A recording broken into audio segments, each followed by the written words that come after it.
6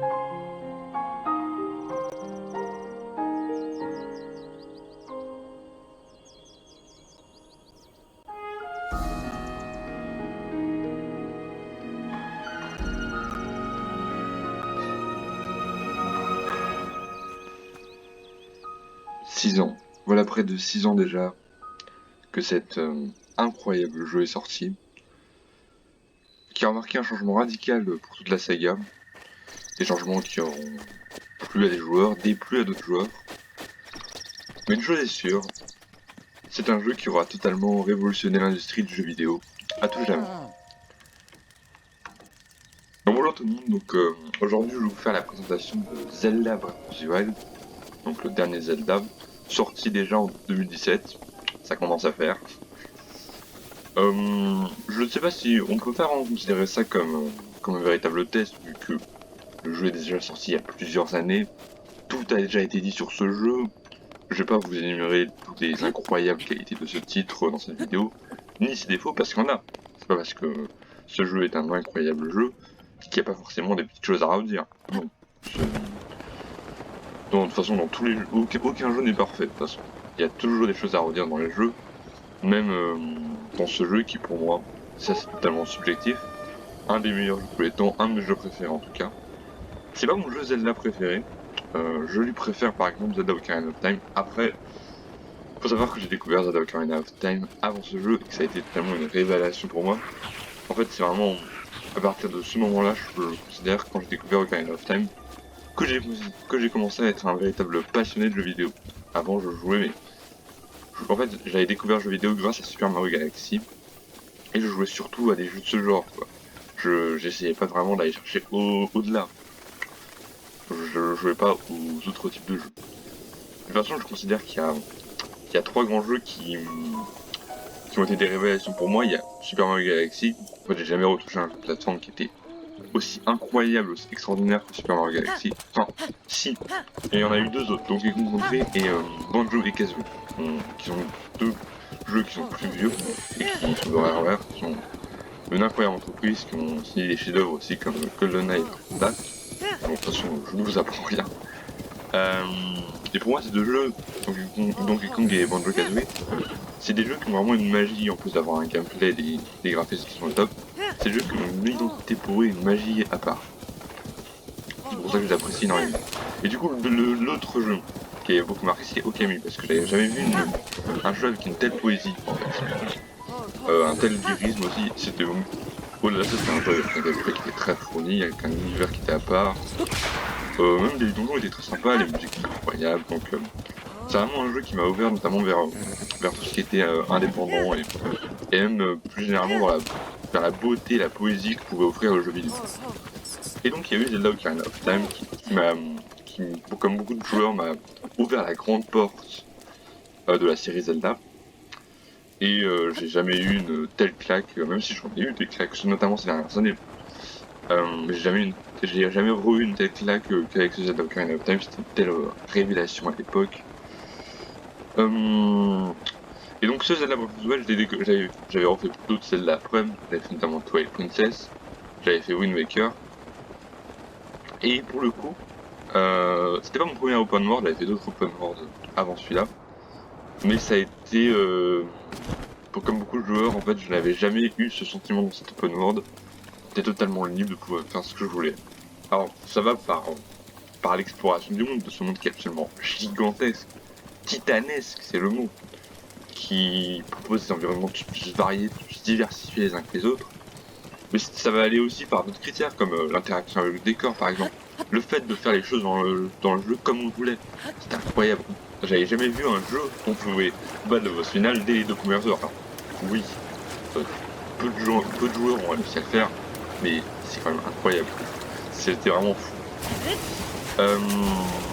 Et donc, oui, ça arrive aussi par le gameplay que je trouvais super déjà à l'époque. Enfin, je parle par exemple du système d'escalade qui était... Enfin, je m'aurais jamais imaginé, si oui, j'avais peut-être ce petit fantasme en tête, mais j'aurais jamais imaginé qu'on pouvait escalader tout ce qu'on voulait. C'était incroyable de se dire qu'un jeu pouvait faire ça. Et un jeu en plus, mais c'est ça qui était fou, et ça je le savais pas pour le coup à l'époque, enfin, comment dire, je m'étais pas trop renseigné sur ce sujet, mais c'était le premier open world Nintendo et ils avaient mis une mandale à tout le monde, à tous ces open world stupides, insipides. Alors, je dis pas forcément que c'est tous des mauvais jeux, c'est des jeux qui sont maîtrisés, comme par exemple les open world d'Ubisoft, d'Electronic Arts, de Guerrilla, de toutes ces boîtes là, mais c'est pas des open world qui offrent une véritable liberté aux joueurs en fait. C'est pas des open world qui offrent une aventure avec un grand A. C'est des open world qui sont juste là pour t'offrir une histoire qui n'est souvent pas très intéressante en plus et qui souvent c'est souvent des open world qui sont, j'ai envie de dire, glaciales. C'est comme par exemple pour la même période, j'avais fait il y avait eu notamment FF15 et Horizon Zero Dawn. Bah, c'est des jeux vraiment déjà la liberté elle est très limitée. Et en plus, t'as vraiment l'impression que le monde est en surface, que le monde n'est pas vivant. Alors que là, le monde est totalement vivant. Tu es totalement déjà de tout ce qui bouge autour de ce monde, que ce soit les petits insectes qui est partout, les animaux, même les mobs, hein. Mais aussi de manière générale, t'as vraiment le sentiment de pouvoir encore une fois interagir avec ce décor. T'as pas l'impression que c'est juste qui est juste en surface. T'as pas l'impression bah oui, de voir juste un simple décor et en fait tu es acteur de ce décor. Et ça que encore aujourd'hui je trouve totalement fou et qui n'a pas encore été réitéré, même encore aujourd'hui en 2022. Alors bon, le seul open world qui est le truc qui a réussi à égaler ce Zelda Breath of the Wild en 5 ans, bon, c'est Elden Ring, je vais pas faire mon original, mais qui, j'en parlais je vais en parler de toute façon sur la chaîne, et c'est aussi un jeu qui est complètement incroyable, hallucinant, tout ce que vous voulez. Mais pour d'autres raisons que Breath of the Wild. En fait, il ne boxe pas dans la même catégorie. Mais ça, j'en parlerai plus tard. Bref, non mais donc sur Breath of the Wild. Oui, encore une fois, tout est parfait. Quand je pense notamment, comment dire, il y a notamment des choses qui sont perfectibles, mais même dans des choses qui sont vraiment bien faites, mais comme par exemple le monde, je pense qu'on pourra encore aller au-delà de ce qui a été fait, notamment avec le Breath of the Wild 2 qui est depuis 3 ans le jeu que j'attends le plus. Je sais pas si je suis seul, je pense pas, mais c'est vraiment le jeu que j'attends le plus, devant God of War Ragnarok, devant tous les jeux PlayStation, Xbox, même devant les jeux Nintendo comme Hollow Knight, Bayonetta. C'est vraiment le jeu que j'attends le plus. Et j'en attends énormément. Et oui, donc par exemple, un gros défaut du jeu selon moi, bah, c'est l'histoire. Clairement, l'histoire elle est pas du tout, elle est pas très intéressante. Autant les cinématiques je trouve pas trop mal faites, mais l'histoire en elle-même c'est classique, très classique. Franchement, par exemple à l'histoire de Majora's Mask, de Zelda Link's Awakening, même de Ocarina of Time qui était très élaboré en fait. Enfin, pas être autant élaboré qu'à l'époque, par exemple que Metal Gear Solid ou 7 ou 8, mais vous avez compris. C'est le Gear, enfin, mais c'était quand même du haut niveau. Alors que là, vraiment, t'as vraiment l'impression que c'est classique. Mais en même temps, ça va un petit peu avec le fait que ce jeu se veut un petit peu un remake de Zelda 1. Donc c'est entre guillemets normal qu'il y ait une histoire aussi simpliste. Mais oui, autre truc que j'ai pas trop dans l'histoire, c'est un petit peu un copiage pour le coup de... Ça j'étais d'accord pour le coup avec la review de Padawan de Zelda Breath of the Wild justement. C'est un petit peu les souvenirs en fait, ceux qui ont fait le jeu me comprendront. Je trouve que c'est un petit peu un copier-coller de ce qu'il y a dans MGS2. Donc ouais, j'ai trouvé ça pas top. En plus, il y a beaucoup de souvenirs qui sont indispensables. Par contre, vous avez un souvenir avec un souvenir vraiment cool, mais la plupart sont indispensables. Oui, sinon, qu'est-ce que je voulais dire? Oui, donc je parlais aussi de la diversité des environnements. Oui, en fait, au-delà de la diversité, c'est vraiment chaque environnement a une magie particulière. Il y a vraiment, en plus, il y a vraiment des tonnes de villages qui ont chacun leur truc, quoi. Enfin, même si, bon, c'est Nintendo, donc c'est pas nécessairement plus The Witcher 3, mais chaque village a sa propre magie. Chaque village a sa propre identité. Et en plus, il y a des quêtes, bon, des quêtes qui sont plus ou moins intéressantes à faire devant. Mais elles existent quand même. Et donc voilà, même les villages, parcourir des villages, rien que ça, je trouve ça vraiment ultra intéressant. Donc même ça, je pense qu'en refaisant le jeu, je kifferais ça aussi. Et aussi, enfin, autre truc qui pour moi n'a pas du tout mal vieilli dans le jeu, c'est que t'es tout le temps récompensé. Où que tu ailles, en permanence tu vas récompensé. Alors parfois c'est des petits trucs à la con, genre des noix Kuroku là. C'est un peu débile la quête des 900 noix Kuroku. mais tu es quand même récompensé en permanence, notamment les sanctuaires qui sont bien trouvés, avec des bonnes énigmes. Pas tous, hein, encore une fois, mais c'est vraiment bien trouvé. Genre des ennemis à éviter, notamment les combats, je me souviens, notamment des combats contre les Linel, qui sont vraiment ultra bien. Pour le coup, c'est vraiment les meilleurs combats du jeu, les combats contre les Linel. Ils sont hard, mais ils sont vraiment bons. Franchement, ils sont vraiment top. Même les dragons, enfin... Bon, après, je trouve qu'ils sont un peu abusés dans la forme de dragon, notamment avec les grands fées. Bon, je ne parlerai pas des grands fées, de toute façon. Tous les grands fées dans tous les Zelda, que ce soit de Ocarina of Time à Breath of the Wild, c'est au secours, quoi. Au secours, vraiment. Non, on ne parlera pas des grands fées. Mais oui, le fait que tu sois en permanence récompensé partout, c'est complètement vrai. Ah oui, aussi pour en revenir, bon, en parallèle des sanctuaires, autre petit point faible du jeu, je le trouve, enfin même gros point faible du jeu, les donjons. Notamment les boss qui est dans les donjons, je les trouve vraiment, je trouve que c'est les punaises de la saga. Vraiment les punaises de la saga. Déjà ils sont un peu à rien, je trouve. Et en plus leurs attaques sont très limitées, ils sont vraiment assez insipides ces boss. À part le boss final qui est réussi. Encore une fois, le boss final est réussi. Et les donjons pareil. L'idée de contrôler les créatures divines était bonne. Et sauf que c'est l'exécution qui ne va pas, c'est beaucoup trop simple, c'est beaucoup trop court par rapport à tout ce qu'on a fait dans les autres Zelda. Donc voilà. Après j'ai envie de dire, j'espère qu'ils vont vraiment pour le coup beaucoup améliorer ça dans le second épisode pour nous faire vraiment des donjons de haute volée comme on les a connus. Donc voilà. Après par contre j'ai bien aimé la manière de parvenir à ces donjons. C'était assez stylé, notamment je me souviens pour je crois que c'était Vamedo, le donjon avec Rivali là, où fallait tirer des flèches sur la créature divine quand c'était en l'air, encore une fois avec... C'est vrai qu'on n'avait pas parlé, mais la licence d'affichage dans ce jeu est fou furieux. Là, la licence d'affichage, c'est vraiment un truc de ouf. Quand on est en haut, j'espère qu'on aura des licences d'affichage comme ça dans le deuxième aussi.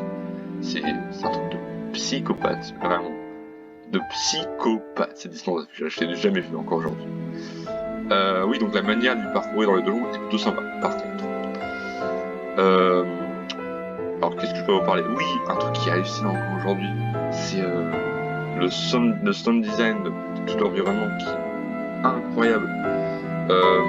Et aussi, notamment j'ai particulièrement aimé quand j'ai rejoué un petit peu, je me suis dit que notamment que... En fait, le sound design qui m'avait le plus bluffé, c'était celui des éclairs. J'ai rarement vu des éclairs qui font autant peur dans un jeu vidéo de ma vie. C'est un truc de ouf. Pour moi, ils enterrent par exemple des pauvres éclairs de Gears 4, mais c'est un truc... c'est vraiment hallucinant. Comment Nintendo a pu faire des éclairs comme ça, et même une météo de manière générale, comme celle-là. Enfin, je me rappelle, même ça m'a halluciné à l'époque, que tu pouvais voir le reflet des nuages en permanence sur la plaine d'Hyrule.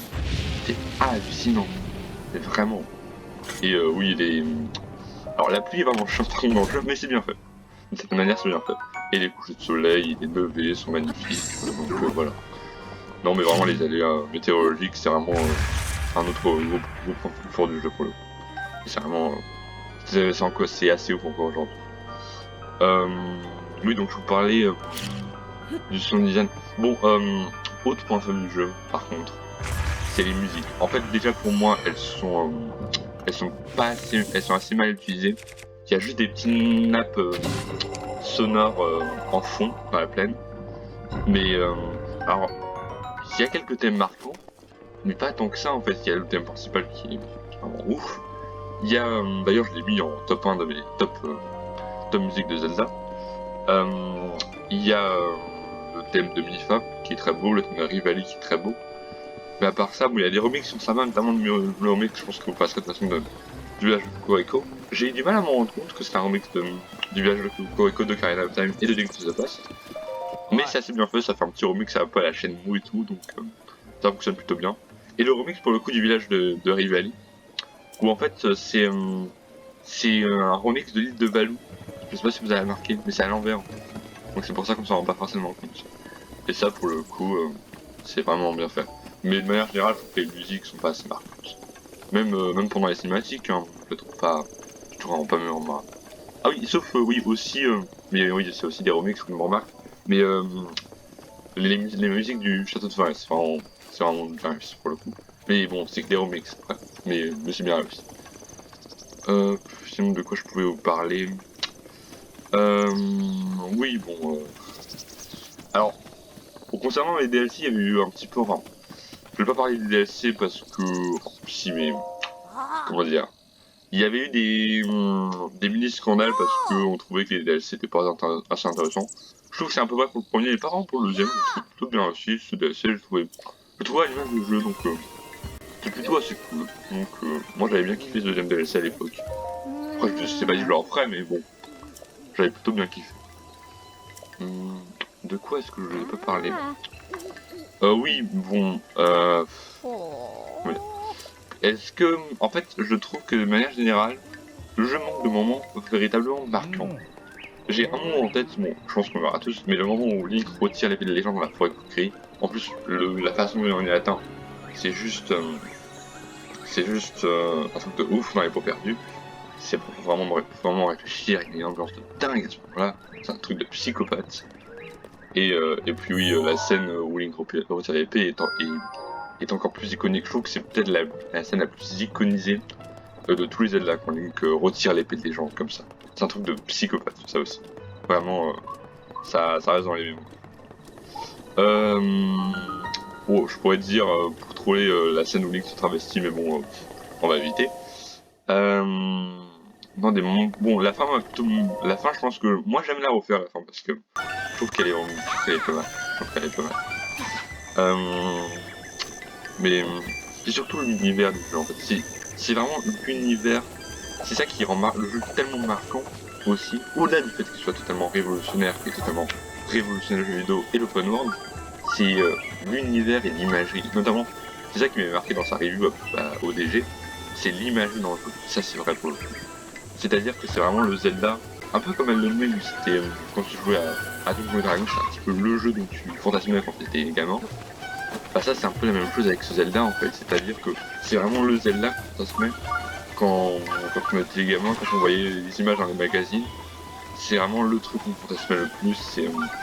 Après, j'ai pas tant vécu ça avec pour cette époque que je suis relativement jeune encore, mais vraiment c'est dans ce sens-là en fait, dans ce sens-là, dans l'imagerie qui s'en dégage, c'est le Zelda ultime. C'est pas le Zelda ultime dans tous les points, comme je vous l'ai dit, dans le scénario qui va pas, dans le bidon qui va pas, les musiques qui sont pas assez marquantes. Enfin, il y a plein de trucs qui font que c'est pas le Zelda ultime. Par exemple, je considère que Zelda Link to the Past et Link's Awakening sont les Zelda 2D ultimes. Ce Zelda-là n'est pas le Zelda 3D ultime. J'espère de tout cœur que Breath of the Wild 2 le sera, mais ce Zelda ne l'est pas. Et ça m'attriste un petit peu, mais c'est la vérité. Enfin, de mon point de vue en tout cas. Et donc, bah oui, en fait j'ai de plus en plus d'espérance pour voir la suite parce que on voit tout le tas sur la suite, l'interaction avec le décor, mais tout l'imagerie qu'il y a dans le jeu, le monde totalement titanesque et l'ouverture de ce monde qu'on espère depuis tant d'années. Franchement, il y a beaucoup d'espoir qu'on peut se faire sur la suite, même si en fait il y a beaucoup de choses qu'on peut reprocher. Par exemple, c'est pour ça que je préfère Ocarina of Time. Je préfère Ocarina of Time parce qu'il y a moins de choses qu'on peut reprocher pour moi vraiment. C'est peut-être de la nostalgie pure à la con, à deux balles, je sais pas, mais je peux pas vraiment reprocher beaucoup de choses à Ocarina of Time. J'ai envie de dire que je peux rien lui reprocher à Ocarina of Time. Mais comme, par exemple, j'ai vraiment pas beaucoup de choses à reprocher à Link to the Past ou à Link's Awakening, par exemple. Donc voilà. Mais oui, j'espère vraiment un truc de psychopathe pour Zelda Breath of the Wild 2. Mais c'est vrai que quand tu vois ça, franchement, quand tu vois un tel travail abattu sur ce jeu, ça te donne vraiment envie d'aimer les jeux vidéo. Même si pour moi, on a un petit peu une période de désert dans les jeux vidéo depuis 2-3 ans, et même de désert artistique depuis quelques années, je trouve, personnellement, après c'était mon avis. Bah, ça donne vraiment de l'espoir pour la suite. J'espère que Nintendo vont sortir un peu les doigts parce que c'est vrai que bon, on n'est pas gâté avec eux en ce moment. Mais bon, franchement, quand on voit un tel génie, une telle maîtrise de tout, une telle maestria, ça peut me donner de l'espoir pour la suite. J'espère qu'ils vont sortir des trucs de fou furieux. Déjà, il y a le Note Song qui va arriver bientôt sur Switch, que j'attends comme un dingue et que je vais me prendre, c'est sûr. Mais c'est là, entre Zelda 2, ça va être un truc de psychopathe, je pense. J'espère en tout cas.